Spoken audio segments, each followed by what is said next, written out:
Tudo bem, gente? Vamos trocar uma ideia então? Afinal, né, estamos aí, né, mais uma vez destroçados, né? Após mais um fiasco do Internacional, é o que eu sempre digo, né? O Inter parece que se supera. Quando tu acha que é impossível o Inter não fazer mais fiasco, o Inter vai lá e prova que sim, é possível. Conseguiu perder de virada dentro do estádio Beira-Rio para o Grêmio do Mano Menezes, estando duas vezes na frente do placar, tendo 3 pênaltis e jogando com um jogador a mais durante mais de 20 minutos no Beira-Rio. Pois é, isso aconteceu.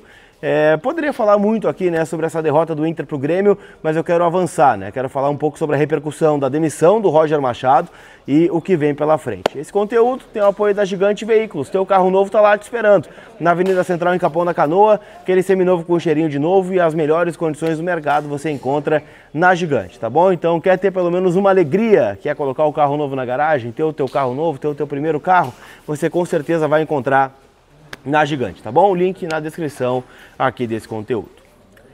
Turma, poderia falar muito aqui sobre a derrota no Grenal, acho que passa por diversos fatores. O Inter animicamente até fez um jogo melhor do que vinha fazendo, né, nas últimas partidas, né, contra Palmeiras, contra Fortaleza, contra o Vasco, contra o Fluminense, enfim, né, conseguiu sair ganhando, né, num pênalti sofrido pelo Bernabé, cometido pelo Noriega, que foi o ponto negativo do Grêmio aí no jogo.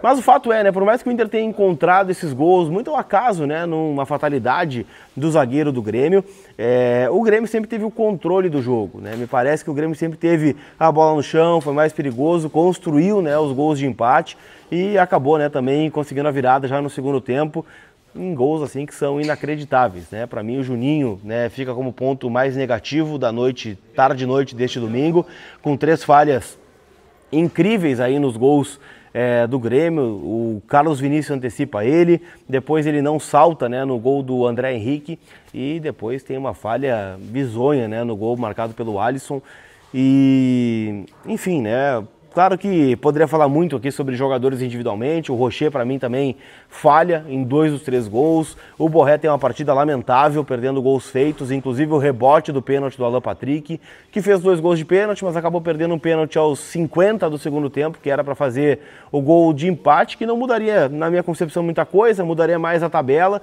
O Inter foi ultrapassado pelo Grêmio dentro do Campeonato Brasileiro, começa, né, de fato, a olhar para baixo agora na zona do rebaixamento, por mais que o discurso do presidente Alessandro Barcelos seja ainda, né, de olhar para cima, de olhar para a Libertadores da América.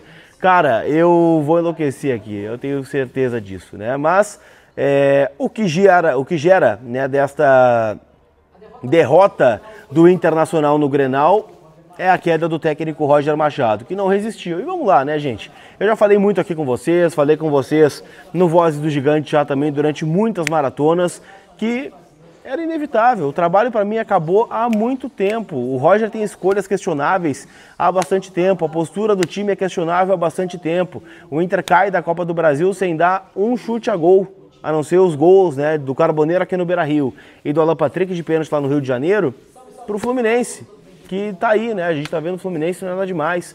3 derrotas seguidas pro Flamengo, ainda mais, né, na Libertadores, na recepção que teve, tendo toda a mobilização. Caiu sem chutar que era gol, né, no time do Felipe Luiz, que é muito bom, é verdade, mas hoje o Vasco, por exemplo, foi lá no Maracanã e conseguiu um empate de 1-1. Então não é um time imbatível, né, um time difícil, com certeza mas não é um time imbatível, nenhum time no mundo é imbatível, e o Inter foi presa fácil para o Flamengo, até o Estudiantes competiu mais aí agora nas quartas de final. Então o trabalho já vinha se arrastando, né? Mesmo quando o Inter ganhou do Fortaleza, eu falei aqui, cara, é o momento da troca. Tu dá 12 dias para o novo treinador pegar aí essa sequência de jogos, Palmeiras e Grêmio, e o Inter perdeu os 2, então o que adiantou a manutenção do técnico? E agora, né, ele é demitido, sai junto o auxiliar Roberto Ribas e o Adailton Bolzan, além do analista Guilherme Marques e do preparador físico Paulo Paixão. É uma troca, gente, que ela gera sentimentos divergentes, né? Porque ao mesmo tempo que eu entendo que era uma troca que já tinha que ter acontecido, agora vem aquela preocupação, né, de quem que vai assumir. Mas a única coisa que eu tenho certeza é que o Roger, se permanecesse no Inter, o Inter ia mais ladeira abaixo. O Roger não tem capacidade e não tem, né, condições de tirar mais desse time. A gente já viu o discurso, né, de esse time já jogou em algum momento, ele deu resposta. As 16 partidas, né, invictas do Inter no Brasileirão do ano passado, que colocaram o Inter na Libertadores este ano, o título gaúcho, que não vinha desde 2016, mas esse Inter ruiu. Esse Inter se perdeu há bastante tempo. Então fica aqui, né, o agradecimento ao Roger pela conquista do Campeonato Estadual desse ano, que era um título que o Inter precisava ganhar, mas é muito pouco, né, para o tamanho do Inter, e o campeonato que o Inter faz esse ano não justifica de forma alguma a manutenção do treinador.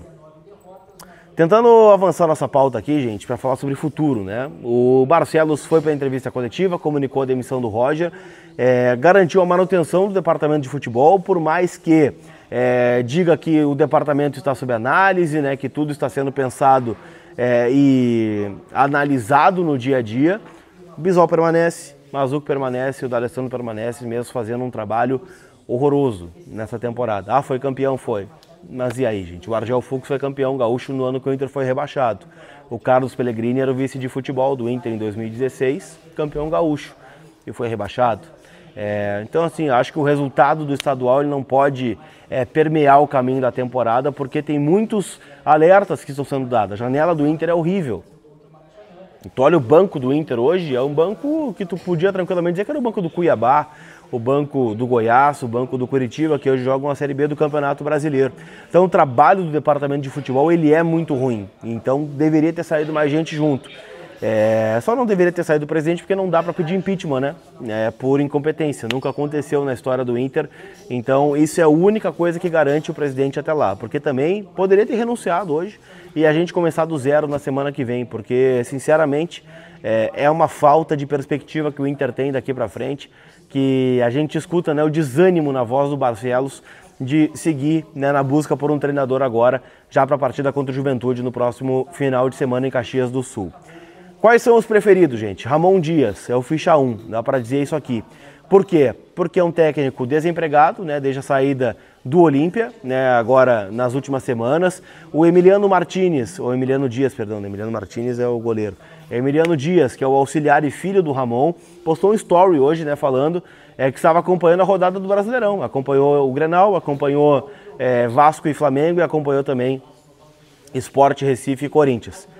Então, assim, é um nome mais cotado, né? O André Cury é o empresário do Ramon Dias, é um técnico, né, que tem uma entrada no Internacional, foi técnico do D'Alessandro no River Plate e sim, pode ser o mais cotado. Outro nome que eu já ouvi bastante nos bastidores é o Odair Hellmann, né, ex-técnico do Inter, só que hoje está no Atlético Paranaense, que está avançando na tabela do Campeonato Brasileiro, Série B, está a 1 ponto, por exemplo, do G4. Então é um nome que talvez não deixaria o Atlético Paranaense agora, fechando uma porta, e um trabalho que está iniciando para vir para o Inter. Além, claro, do pagamento de multa rescisória ao clube paranaense. Lisca também é um nome que foi especulado nos bastidores, né, não tem tanto apreço, né, neste momento do departamento de futebol. Então eu diria que não foge muito de Ramon Dias e também, né, do Odair Hellmann, que conta com a admiração, né, do D'Alessandro em especial. Foi do Dali, né, a ideia também, né, de consultar o Odair. Então vejo que são nomes que a gente não vai fugir do óbvio. Então Ramon Dias é o mais cotado. E sinceramente, gente, não dá para dizer que é o preferido ou que não é o preferido, porque nessa altura do campeonato, no começo de outubro, não tem preferido. É a xepa do mercado de treinadores. Isso já deveria ter sido feito lá atrás, quando o Vojvoda estava livre, quando outras alternativas de mercado estavam aí, né? Agora resta somente orar, né, por essas 7 vitórias, quase 50% de aproveitamento que o Inter terá de fazer para evitar o rebaixamento. É um cenário muito duro que se avizinha e óbvio que eu vou deixar vocês informados aqui, sempre em nome da KTO, kto.bet.br, minha casa de apostas e pode ser a sua também, tá certo? Lembrando, casa proibida para menores de 18 anos, então jogue com responsabilidade. Não deu na KTO, né? Botei gols do Alan Patrick, que o Inter não tomava gols, o Inter tomou 3 e que o Inter ganharia, né? O Inter não ganhou o jogo. Então, não deu na KTO, não deu no campo, então é um domingo horroroso, né, para todos nós, tá bom? Obrigado, chegou até o final, deixa teu like e te inscreve para ficar bem informado sobre o Inter, tá bom? Aquele abraço, fui!